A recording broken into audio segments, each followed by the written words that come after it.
Who Heavens on the Go, Wednesday, November 5th, 2025. Topic: Hearing from God, Part 2. Memory verse: John 10:27. My sheep hear my voice, and I know them, and they follow me. Bible reading: John 10:1-16. Verily, verily, I say unto you, he that entereth not by the door into the sheepfold, but climbeth up some other way, the same is a thief and a robber. But he that entereth in by the door is the shepherd of the sheep. To him the porter openeth, and the sheep hear his voice, and he calleth his own sheep by name, and leadeth them out. And when he putteth forth his own sheep, he goeth before them, and the sheep follow him, for they know his voice. And a stranger will they not follow, but will flee from him, for they know not the voice of strangers. This parable spake Jesus unto them, but they understood not what things they were which he spake unto them. Then said Jesus unto them again, Verily, verily, I say unto you, I am the door of the sheep. All that ever came before me are thieves and robbers, but the sheep did not hear them. I am the door. By me, if any man enter in, he shall be saved, and shall go in and out, and find pasture. The thief cometh not, but for to steal, and to kill, and to destroy. I am come, that they might have life, and that they might have it more abundantly. I am the good shepherd. The good shepherd giveth his life for the sheep. But he that is an hireling, and not the shepherd, whose own the sheep are not, seeth the wolf coming, and leaveth the sheep, and fleeth. And the wolf catcheth them, and scattereth the sheep. The hireling fleeth, because he is an hireling, and careth not for the sheep. I am the good shepherd, and know my sheep, and am known of mine. As the Father knoweth me, even so know I the Father, and I lay down my life for the sheep. And other sheep I have, which are not of this fold. Them also I must bring, and they shall hear my voice, and there shall be one fold and one shepherd.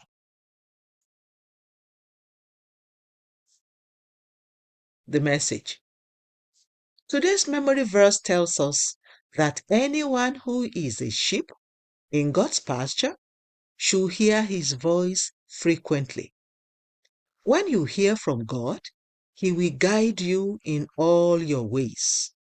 Years ago, during a meeting, some ministers of God had a disagreement on who to vote for between the two major presidential candidates in Nigeria. I was also in the meeting, and I said, Brethren, has God told you that either of them will be president?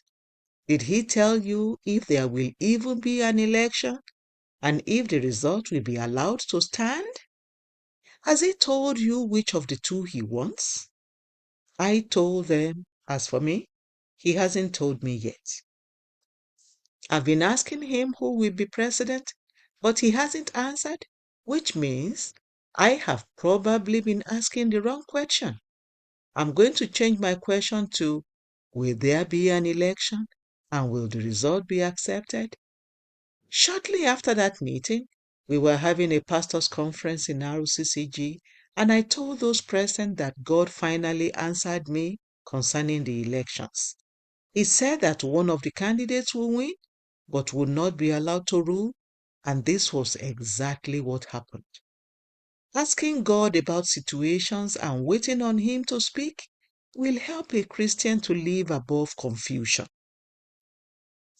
One morning, I asked God which route to take to work to avoid being held up in traffic. He said, You are not leaving the house today. I began to quote the Bible to the one who wrote it. Lord, you said that he who will not work should not eat. Your word also says, seest thou a man diligent in his business? He shall stand before kings and not me men. He insisted. So I said, okay, if they fire me, I'm sure you will provide another job. At that time, I had not listened to the radio, so I didn't know that a military coup had happened. A short while later, there was chaos in a school in front of my house as parents rushed to pick up their children. That was when I put on my radio and heard what had happened. God's voice shielded me from the pandemonium that broke out on the streets. Beloved, train your spirit to hear God's voice by spending time in His presence, studying His word, worshiping, and waiting on Him. His voice will instruct you in the way you should go and protect you from evil. Prayer point. Father, please open my ears to hear you clearly always. Father, please open my ears to hear you clearly always. Bible reading in 1 year, John 9 to 10. Hymn for today, When We Walk with the Lord. The Open Heavens is written by Pastor E. A. Adeboye, the General Overseer of the Redeemed Christian Church of God. God bless you.